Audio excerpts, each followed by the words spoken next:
Hi friends, this is my smart automatic transfer switch, aka automatic changeover switch.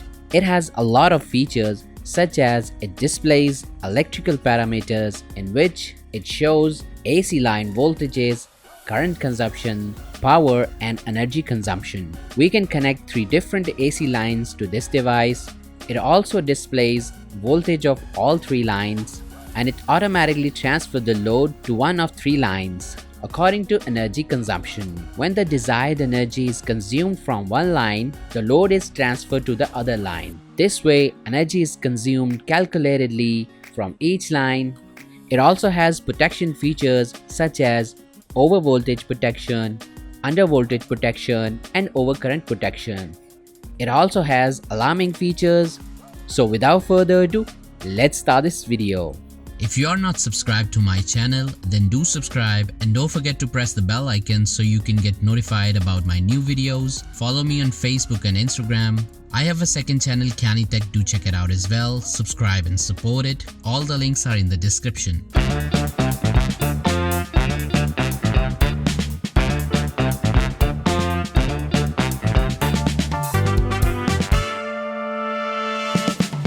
So this is my smart automatic transfer switch device.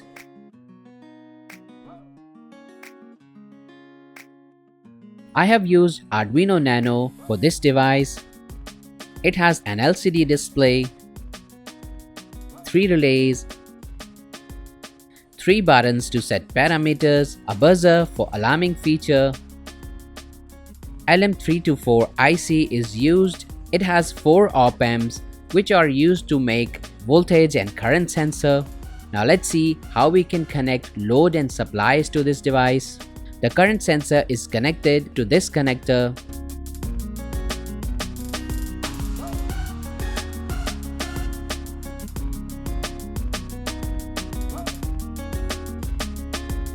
Three AC lines are connected to these connectors like this.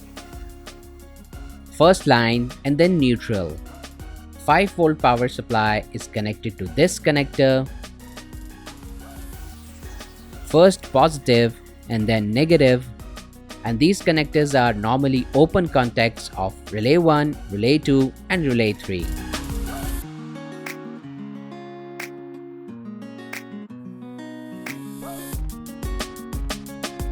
Relay 1 is for time delay. Relay 2 and 3 are for transfer load.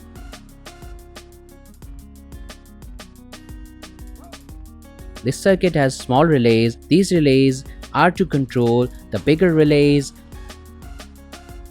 Let's see how we can connect the bigger relays to this circuit. So this is the connection diagram. Relay 1 control output load and we connect supplies to relay 2 and 3. So I've shown all the connections. Now let's test the features of this device.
So that's it for today's video. I hope you guys enjoyed this video. For more videos like that, stay tuned and I will see you in the next video.